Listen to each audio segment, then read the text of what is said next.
मी तर बोलून याच्यावरती महिला राष्ट्रपतींनी बोलावं. महाराष्ट्रासारख्या एका राज्यामध्ये इतकं मोठं कांड घडलेलं आहे. अशा वेळेला या देशाच्या राष्ट्रपतीपदी एक महिला आहेत. कालच राष्ट्रपती मथुरेला गेल्या आणि प्रेमानंद महाराजांचा आशीर्वाद त्यांनी घेतले. मी पाहत होतो, चांगली गोष्ट आहे. आणि प्रेमानंद महाराजांनी त्यांचा उल्लेख आपल्या राष्ट्रपती या धर्मात्मा आहेत असं म्हणाल्या. त्या धर्मात्मा जर असतील किंवा आहेत असं आपण मान्य केलं, सज्जन महिला आहेत तर त्यांनी महाराष्ट्रासारख्या राज्यामध्ये असंख्य महिलांचं जे शोषण झालं आणि त्याच्यामध्ये सरकार काहीतरी प्रमुख माहिती दडपते आणि अनेकांना वाचवण्याचा प्रयत्न करते. अशा वेळेला राष्ट्रपतींनी राज्यपालांना निर्देश दिले पाहिजे आणि राज्यपालाने याच्यामध्ये हस्तक्षेप केला पाहिजे या संपूर्ण प्रकरणाला. एचटीला मारलं तर खराब सोबत होऊ शकतं असं देखील विजय वडेट्टीवार म्हणतात. विजय वडेट्टीवार बोलतात म्हणजे खरं असेल. जेफ्री एप्स्टाईनला तुरुंगात मारलं हे खरं आहे आणि जगभरातल्या नेत्यांची नावं त्याच्यामध्ये होती. त्यात भारतातलेही नेते होते. ती मोठी सुपारी होती.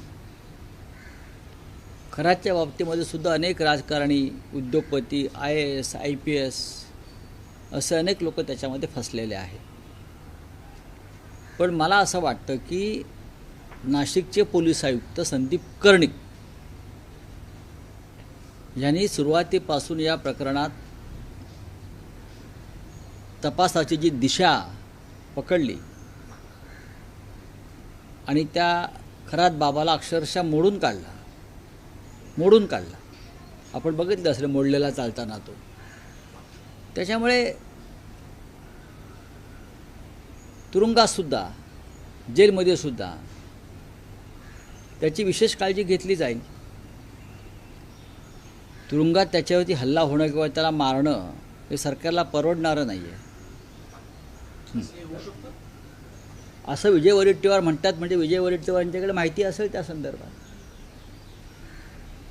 ते विरोधी पक्ष नेते होते, ज्येष्ठ नेते काँग्रेस पक्षाचे आहेत. त्यांच्याकडे माहिती असल्याशिवाय ते बोलणार नाहीत. या प्रकरणाची एकंदर व्याप्ती, या सगळ्या प्रकरणात आलेली मोठी नावं, तुम्ही उपमुख्यमंत्री एकनाथ शिंदेची चौकशी व्हावं असं देखील म्हटलं होतं. या सगळ्या गोष्टींच्या पार्श्वभूमीवरती खरातच्या सुरक्षेसंदर्भात काही उपाययोजना बघा, असं वाटतं? खरात म्हणजे का राष्ट्रपती आहे का? जीवाला धोका असल्याचं म्हटलं. खरात म्हणजे राष्ट्रपती नाही ना. तुरुंग अधिकारी, बघा, ही तुरुंगाची जबाबदारी असते. तुरुंग व्यवस्थापन, जेल पोलीस ते बघतील. खरातच्या सुरक्षेवरती बोलण्याचा इथे संबंध काय किंवा कसाबच्या सुरक्षेवरती बोलण्याचा संबंध काय? कसाबसाठी तर स्पेशल जेल उभारला होता, कसाबसाठी अर्थ रोडला. आणि कसाबला फाशी दिल्यावर त्या जेलमध्ये आम्हाला ठेवलं. त्याच्यामुळे आता कसाबला फाशी झाल्यावरती त्या जेलमध्ये कोणी जाणार आहे राजकारणी तेवढंच बघा. राऊत साहेब, तुम्ही कसाबचा उल्लेख केलात म्हणून तुमच्या पुस्तकामध्ये एक चॅप्टर आहे कसाबची बिर्याणी.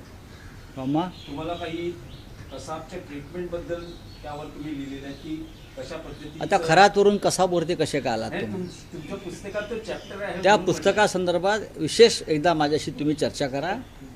मी तुम्हाला अनेक धक्कादायक गोष्टी सांगेन तुरुंगातल्या. त्याच्यावरती परवा दिल्लीमध्ये व्यासपीठावर चर्चा झाली. त्याच्यामध्ये केजरीवाल साहेब होते आमचे, कपिल सिब्बल साहेब, संजय सिंग, डेरेक ओब्रॉन असे अनेक लोक त्याच्यात होते चर्चेला. आणि त्यांनी तुरुंगातले आपले अनुभव सांगितले.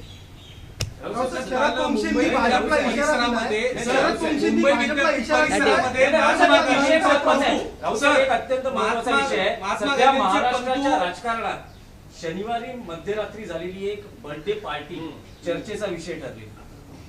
त्याचे जे फोटो बाहेर येत आहेत त्या पार्टीला आदित्य ठाकरे यांची विशेष उपस्थिती, त्या संदर्भात काल माझी भूमिका आणि मत व्यक्त केलं आहे. परत बोलणार नाही. सेंट्रल फोर्सेसच्या संदर्भात जे एक विधेयक येतं त्या संदर्भात तुम्ही खूप महत्त्वाचं विधान केलं. सेंट्रल फोर्सेसमध्ये, आर्म फोर्सेसमध्ये अनरेस्ट आहे अशा प्रकारचं तुम्ही विधान केलं होतं. नेमकं काय समजायचं? सेंट्रल आर्म पोलीस फोर्स, त्याच्यामध्ये CISF येतं, सेंट्रल रिझर्व्ह पोलीस फोर्स येतो, Indian Tibetan border police force येतो, असे सगळे फोर्सेस येतात. आणि हे सगळे फोर्सेस आपले विमानतळं, सार्वजनिक आपले जे पब्लिक सेक्टर्स आहेत म्हणजे BARC पासून सगळं, संसद, हा बॉर्डर सिक्युरिटी फोर्स, सीमा सुरक्षा दल, ह्या संदर्भात एक बिल काल लोकसभेत आणि राज्यसभेत मंजूर करण्यात आलं. आम्ही त्याला विरोध केला. याचं कारण असं आहे की या सगळ्या फोर्सेसची प्रतिष्ठा धुळीस मिळवण्याचं काम केलं आणि या सगळ्यांच्या प्रमुख म्हणून IPS अधिकाऱ्यांना आणण्याचा निर्णय झाला. याला या सगळ्या फोर्सेसचा विरोध आहे. म्हणजे लढणे को हम और खाने को तुम अशी भूमिका थोडक्यात दिसते आहे. आतापर्यंत पुलवामामध्ये कोण बळी गेले? हाच फोर्स बळी गेला ना. 40 जण जे गेले बळी हेच गेले. नक्षलवाद्यांच्या लढाईमध्ये कोण असतं? हाच फोर्स असतो सर.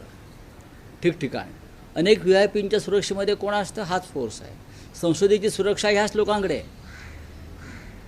पण ह्यांच्यावरती आता ह्यांच्यामधून कोणी आता डायरेक्टर जनरल होणार नाही, DG होणार नाही, ॲडिशनल DG होणार नाही, प्रमोशन नाही त्यांना. तर ती सगळी प्रमोशन ही डेप्युटेशनवर येणाऱ्या IPSना मिळते. याच्यामध्ये त्या फोर्समध्ये असंतोष आहे. हा डिसिप्लिन फोर्स आहे, हा सशस्त्र फोर्स आहे. आणि जेव्हा अशा फोर्समध्ये असंतोष, अशांतता आणि अनरेश निर्माण होते तेव्हा दुर्दैवानं काही वेगळं घडू नये असा इशारा मी काल संसदेमध्ये दिलेला आहे आणि तो योग्य आहे.